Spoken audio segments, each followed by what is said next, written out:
बिस्मिल्लाहिर्रहमानिर्रहीम अस्सलाम वालेकुम। जी हाँ दोस्तों, रूबी अली इरशाद जागीरानी जा एतराज़ जोगा फ़ोटो वायरल थी चुका आहिनि। असां पंहिंजे हिन वीडियो में अवां खे उहे एतराज़ जोगा फ़ोटो आख़िर में ॾेखारींदासीं जेके अवीं ॾिसंदा ऐं ॿुधाईंदा त तव्हांखे इहे फ़ोटो कीअं लॻा। छा इहे फ़ोटो इरशाद जागीरानी खां एक्सपेक्ट कयो था? इरशाद जागीरानी जेको नई टही जो आइडियल शाइर आहे, उन जी इहा हालत आहे त उन जे पोइलगन जो छा थींदो।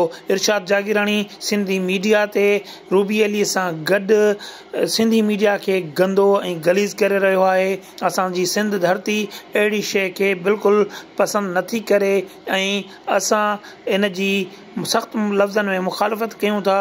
असां सभिनी व्यूअर्स खे अपील कयूं था त इरशाद जागीरानी ऐं रूबी अली जे ख़िलाफ़ मुहिम हलणु घुरिजे। छा अवीं इन ॻाल्हि ते इतफ़ाक़ कयो था?